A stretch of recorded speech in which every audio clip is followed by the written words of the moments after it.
महाभारत की जंग भी हस्तिनापुर से शुरू होती है और ये संयोग की बात है कि साल 2024 में लोकसभा चुनाव की महाभारत में भी प्रधानमंत्री मोदी हस्तिनापुर से ही ताल ठोंकने जा रहे हैं।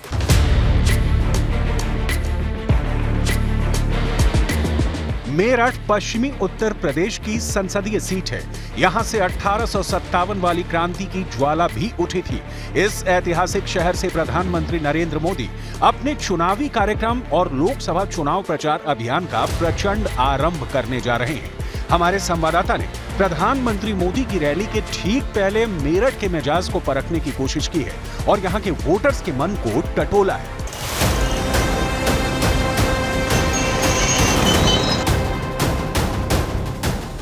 पश्चिमी उत्तर प्रदेश की राजनीति का प्रमुख केंद्र मेरठ 2014 में और 2019 में बीजेपी ने अपने चुनाव प्रचार अभियान की शुरुआत यहीं से की थी।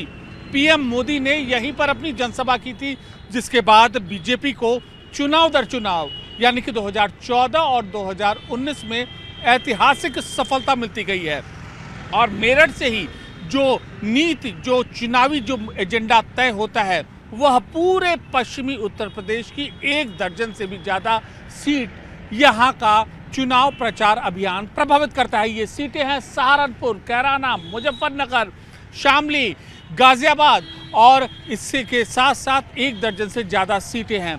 हमेशा से ही गढ़ रही मेरठ सीट इस बार भी पीएम मोदी यहां पर रैली कर रहे हैं और जिसके बाद वह पश्चिमी उत्तर प्रदेश का किला जो भेदने की जो रणनीति है, जो एजेंडा है, वह अपने कार्यकर्ताओं में जोश बनेंगे।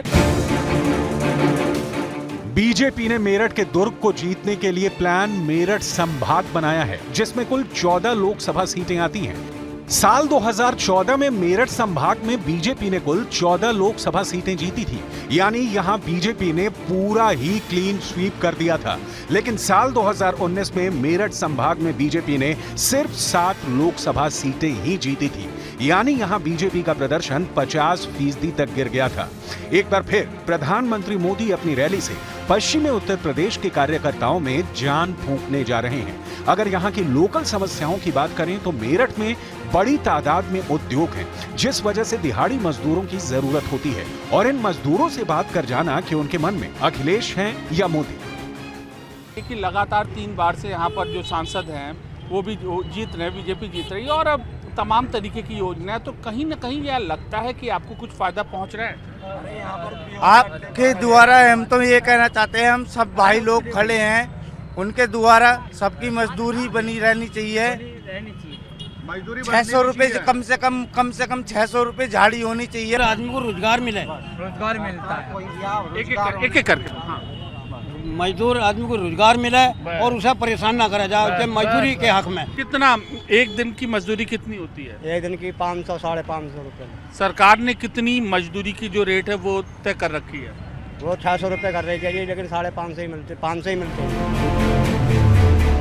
बीजेपी को उम्मीद है कि 2019 के मुकाबले 2024 में बीजेपी का प्रदर्शन बेहतर होने जा रहा है, क्योंकि पश्चिम उत्तर प्रदेश में ताकत रखने वाली जयंत चौधरी की पार्टी आरएलडी से गठबंधन के बाद जाट वोटरों में कोई भी विभाजन अब नहीं होने जा रहा है। इस गठबंधन ने अखिलेश की पार्टी के लिए पश्चिम यूपी में बहुत बड़ी चुनौती खड़ी कर दी है। पिछले चुनाव में मेरठ से राजेंद्र अग्रवाल बीजेपी के टिकट पर चुनाव जीत कर आए थे।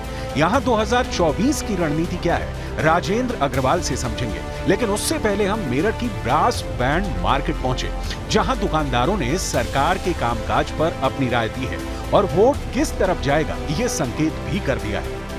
मेरठ का ब्रास बैंड देश के सबसे बड़े ब्रास बैंड मार्केट में से एक है और मेरे हाथ में जो इस वक्त आप ये देख रहे हैं, यह ब्रास बैंड पाइप है और मेरठ के इसी मार्केट से तैयार होकर ऐसी ब्रास बैंड जो पाइप्स हैं और उसके संबंधित जो इंस्ट्रूमेंट हैं वो देश भर में सप्लाई होते हैं। देखिए, ये छोटे ब्रास बैंड हैं, बड़े ब्रास बैंड हैं और ये मार्केट पूरी तरीके से जो कहते हैं कि हम पूरे देश का केंद्र है। ये हमारे साथ दुकानदार मौजूद हैं। सर, लोकसभा चुनाव है, हम इस वक्त मौजूद हैं देश के सबसे बड़े मार्केट में, ब्रास बैंड के मार्केट्स में। आपकी अपेक्षा क्या है? ये जो बीजेपी के ऊपर बताएं, ये जो बीजेपी सरकार है ये कहीं हद तक ठीक है, सरकारी सर ये इसके चलते लोगों का रोज़गार बढ़ गया है और जो चोरी डकैती वगैरह शहर में हो रही थी, लूट वगैरह ये नहीं हो पा रही है। तो इस पार्टी से जो किसी को दिक्कत हो रही है तो वो गलत इंसान को हो रही है। अपना मानना यह है कि ये कई हद तक पार्टी ठीक है। क्या आशा करते हैं नया जब चुनाव होगा, जो प्रतिनिधि आएंगे, तो आपकी एक्सपेक्टेशन क्या है? सर मेरी एक्सपेक्टेशन ये है, आगे वो में काम था, बढ़िया काम निकले और बढ़िया काम किया। जो भी सरकार बना गया वो काम निकाला है, टेंडर निकाला, ऑर्डर निकाला हमारे लिए भी। लॉकडाउन के बाद से काम बहुत हल्का हुआ है। वैसा लॉकडाउन के बाद से बहुत फर्क पड़ा है काम पर। अब काम उठ नहीं पाया, पहले जैसा काम नहीं है, बहुत हल्का हुआ है काम। हल्के काम को उठाना एक चुनौती है। आप मानते हैं? काम उठाना चुनौती है, काम से सब चीज़ है, रोजगार होगा सब चीज़ होगी, वरना कुछ भी नहीं है। साल 2019 के लोकसभा चुनाव में मेरठ लोकसभा क्षेत्र में बहुत कड़ा मुकाबला हुआ था। यहां राजेंद्र अग्रवाल 5000 के वोट से भी कम अंतर से जीत पाए थे। राजेंद्र अग्रवाल को लोकसभा के स्पीकर की कुर्सी पर बैठते हुए देश लंबे समय से देखता रहा है, लेकिन इस बार बीजेपी ने यहां से राजेंद्र अग्रवाल का टिकट काटकर रामायण सीरियल में भगवान राम की भूमिका निभाने वाले अरुण गोविल को टिकट दिया है, जिनका जन्म भी मेरठ में ही हुआ था और जो मेरठ यूनिवर्सिटी के छात्र भी रहे थे। पूर्वांचल और अवध में तो स्वयं श्री राम का प्रभाव साक्षात है और पश्चिम यूपी में रामानंद सागर के सीरियल रामायण वाले राम अरुण गोविल का प्रभाव जमाने की पूरी तैयारी है। राजेंद्र अग्रवाल का टिकट इस बार कट गया है, लेकिन बीजेपी के लिए अब उनके मन में क्या है, आइए जानते हैं राजेंद्र अग्रवाल से। राजेंद्र अग्रवाल जी, पॉलिटिकल सर्कल में अब ये चर्चा है कि 3 बार के सांसद का टिकट कट गया है। जब मेहनत की, सब कुछ की, कब किसी और को ला दिया? नहीं, देखिए, ये हमेशा नेतृत्व का अपना एक उनका निर्णय होता है और मैं इस बात को मैं कहता भी हूँ और इस बात को मैं समझता भी हूँ कि हमारा जो नज़रिया है, हमारी जो दृष्टि है, वो कई बार स्थानीय स्तर की होती है, वो सीमित होती है। हम मेरठ की सोच पाते हैं, लेकिन हमारा जो प्रदेश का नेतृत्व है, केंद्र का नेतृत्व है, उसके सामने पूरा प्रदेश, पूरा देश होता है। अनेक प्रकार के समीकरण होते हैं, अनेक प्रकार की रणनीतियाँ होती हैं, तो अनेक प्रकार की अन्य बातें भी होती हैं, तो उसमें से निर्णय होते हैं। और मैं भाई 2009 में मुझको जो टिकट दिया, मुझको कौन जानता था, मुझको भी टिकट बदल करके मुझे दिया गया, पहले कोई और लड़ते थे। मेरठ में समाजवादी पार्टी भी ताकत रखती है, क्योंकि अगर यहां पर आबादी का समीकरण देखें तो यहाँ 65% हिंदू हैं और 36% मुस्लिम आबादी है। समाजवादी पार्टी को उम्मीद है कि मुस्लिम वोट एकजुट होकर एक मुश्त साइकिल को चुनेगा। विपक्ष के नेता होने के नाते मेरठ के राजनीतिक परिदृश्य को आप न्यूज़ 18 इंडिया को समझाइए। देखिए, अगर पोजीशन इतनी ठीक होती भारतीय जनता पार्टी की और इतना अच्छा होता तो कैंडिडेट बदला नहीं जाता और बाहर से कैंडिडेट नहीं लाया जाता।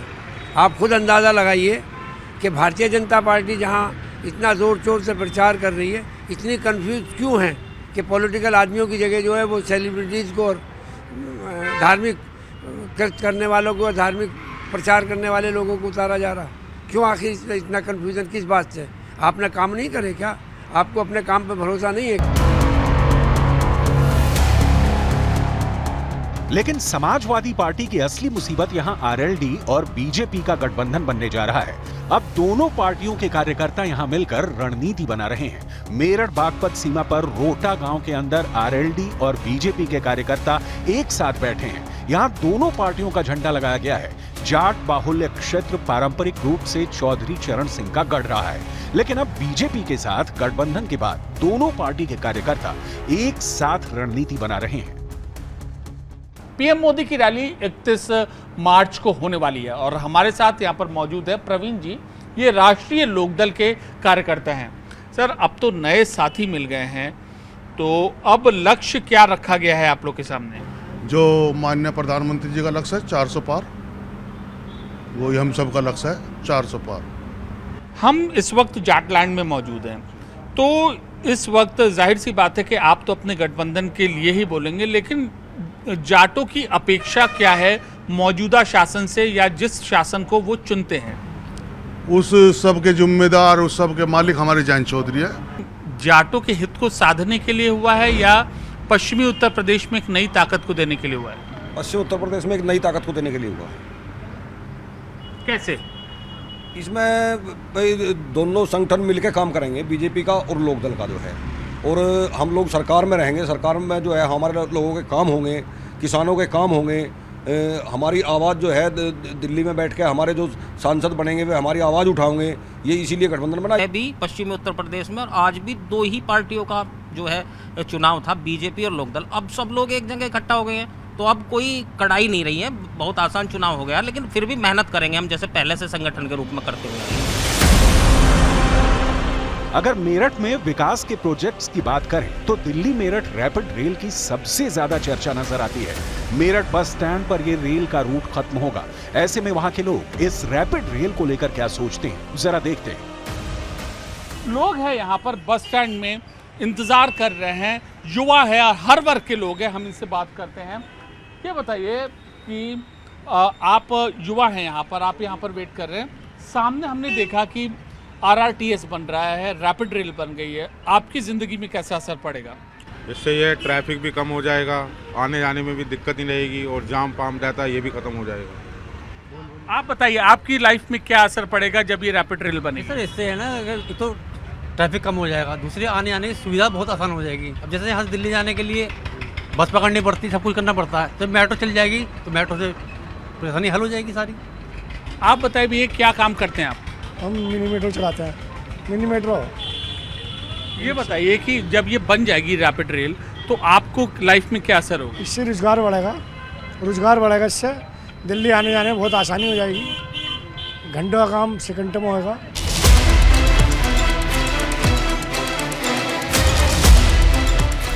मेरठ की ऐतिहासिक धरती से प्रधानमंत्री नरेंद्र मोदी के चुनावी शंखनाद के कई मायने हैं। जल्द ही प्रधानमंत्री पूरे कार्यकर्ताओं के दल बल के साथ 2024 के चुनाव में सफल होने के लिए अश्वमेध के रथ पर सवार होने जा रहे हैं।